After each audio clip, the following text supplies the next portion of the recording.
सुभाषपा के राष्ट्रीय अध्यक्ष और उत्तर प्रदेश सरकार में कैबिनेट मंत्री ओम प्रकाश राजभर जी हमारे साथ मौजूद हैं बातचीत के लिए। तमाम मुद्दे हैं, बात करेंगे उन पर। सर, 9 सीटों पर उपचुनाव होने जा रहा है। मुख्यमंत्री योगी आदित्यनाथ के हाथ में जिम्मेदारी है इस बार 9 सीटों की, और ये कहा जा रहा है कि समाजवादी पार्टी भी, जो इंडिया गठबंधन है, वो भी दावा कर रहा है कि अब की धूल चटा के मानेंगे। तो धूल रह कहाँ गई है? अब तो जो ऊसर था, जिप्सम और पाइराइट डाल करके सरकार ने उसको उपजाऊ जमीन बना दिया, तो धूल कहाँ है? 9 सीटों पर जो चुनाव होने जा रहे हैं उस पर क्या आप लोग क्या मेहनत कर रहे हैं, क्या तैयारी कर रहे हैं? देखिए, यही विपक्ष के लोग भी कहते हैं कि उपचुनाव जो होता है वो सत्ता पक्ष ज़्यादा सीटें जीतता है। जनता भी जानती है कि विपक्ष के लोगों को वोट दे करके हम लोग क्या करेंगे, जिता भी देंगे तो वो 2.5 साल यही चिल्लाएगा कि हमारी सरकार नहीं है, हम विकास क्या करें। इस नाते जनता भी सत्ता पक्ष को जिताने का काम करती है। ये दोनों जानते, जनता भी जानती है और विपक्ष भी जानता है। ये तो एक दलील लोग दे रहे हैं कि ऐसा हो जाएगा। ये तो देखिए 2019 में भी सरकार बना रहे थे, 2022 में हम खुद साथ थे, सरकार बना रहे थे, 47 से 125 पहुंचवा दिए। फिर 24 में सरकार बना रहे थे, हम साथ थे। तो सरकार तो बनाने का सपना लेके घूम ही रहे हैं, लेकिन सरकार बन नहीं पा रही है। जब आप थे साथ में तब कहे नहीं बन पाई, यही तो है बात है। बिल्कुल। देखिए, समाजवादी पार्टी लोडर बना के रखना चाहती है और हम लोग लीडर पैदा करना चाहते हैं। जब हम बंजारा को टिकट की बात करते हैं तो टिकट नहीं देंगे, आरा कर्कवंशी को टिकट नहीं देंगे, कश्यप को टिकट नहीं देंगे, पाल प्रजापति को नहीं देंगे, झुनझुना थमौले पर वोट मिली। ये बात जब मैं समझा रहा था कि जो अति पिछड़े हैं, अति दलित हैं, उनको आगे ले आओ, तब वो खाली कि नहीं, वो पीडीए जो चिल्ला रहे हैं वही बात उस समय भी था कि परिवार डेवलपमेंट अथॉरिटी रहेगी, चिल्लाते रहो दोनों को। तो हम लोग चिल्लाते रहे, नहीं सुने तो लोग बैक हो गए। मतलब आपकी बात नहीं मानी इसलिए सरकार नहीं बनी। फिर मैं कह रहा हूँ नहीं बनी, और नहीं बनेगी, देख लीजिएगा ना। अच्छा, फिर नहीं बनेगी, झूठा ही सब चिल्ला रहे हैं।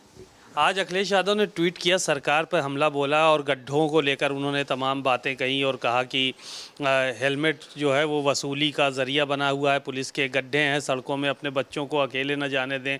एक्सीडेंट के मामले में उत्तर प्रदेश नंबर 1 पे चल रहा है, रोड एक्सीडेंट के मामले में।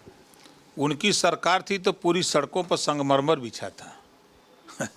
उनकी सरकार में पूरे प्रदेश में संगमरमर बिछा था। यार, कम से कम उतना ही बात बोलनी चाहिए। देखिए, एक प्रक्रिया है, बरसात होती है तो गड्ढे होते हैं, कोई सरकार होती है तो फिर उस गड्ढे को दुरुस्त करती है। सरकार काम गड्ढा मुक्ति का अभियान बड़ी तेज़ी से चल रहा है, काम शुरू है। अब उनको न दिखाई दे तो हम क्या करें? उनकी भी सरकार थी तो उन्होंने भी किया था, ऐसा नहीं है कि नहीं जानते हैं, वो सब जानते हैं।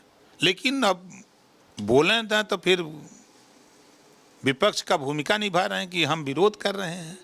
विरोध से नहीं होगा ना। देखिए, वो जो बात बोल रहे हैं उनकी बात में दम नहीं है, बिल्कुल कोई दम नहीं है। हम तो पूछ रहे हैं कि आप जाइएगा तो उनसे पूछिएगा कि आपकी सरकार में क्या एकदम संगमरमर बिछा था, कहीं गड्ढा उड्ढा नहीं था?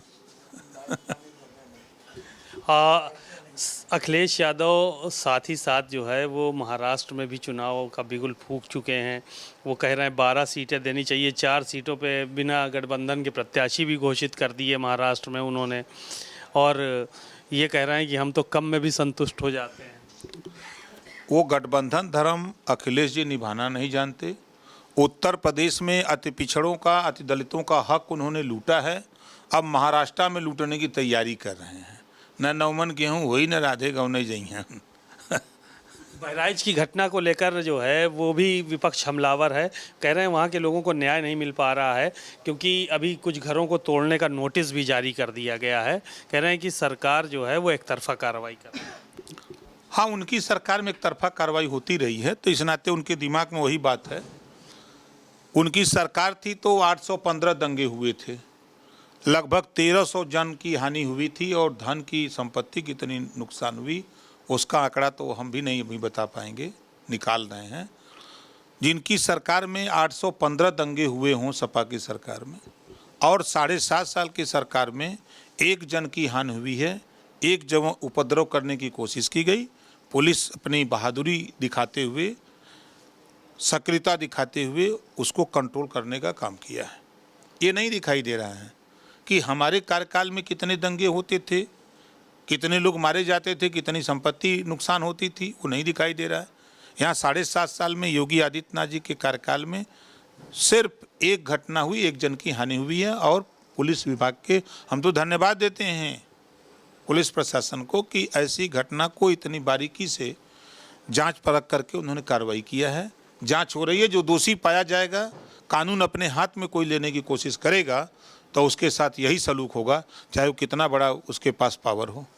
आज प्रधानमंत्री जी भी बनारस आ रहे हैं, पूर्वांचल में सौगात देने जा रहे हैं, बड़ी सौगात है बनारस को चमकाने की, बनारस के अंदर और विकास करने की बात। देखिए, कांग्रेस सपा बसपा की सरकारों में तीनों मिल के भी दिल्ली में सरकार बनाए, अलग अलग रहे।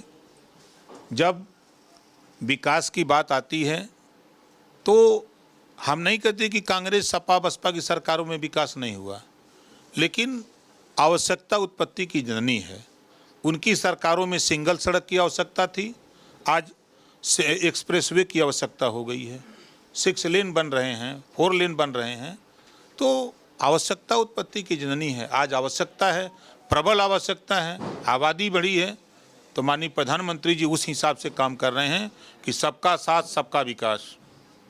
सबके लिए बजट जो 6,000 करोड़ रुपया की घोषणा हो रही है, सौगात दे रहे हैं, तो किसी जाति धर्म के लिए नहीं है, सबके लिए है।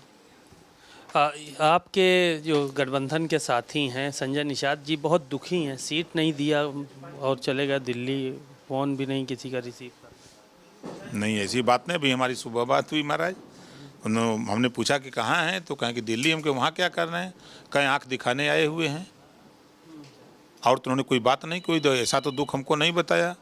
आप लोग बाल का खाल निकालते हैं। चलिए, शुक्रिया। ओम प्रकाश राजभर जी को आपने सुना, बहुत सारी बातें उन्होंने कही, और अखिलेश यादव पर उन्होंने हमला बोला, साफ तौर पर इस बात का जिक्र किया कि उत्तर प्रदेश को वो लूट चुके हैं, अब महाराष्ट्र को लूटने की तैयारी कर रहे हैं। कैमरामैन सनोज के साथ सीमा अब नकवी, भारत समाचार, लखनऊ।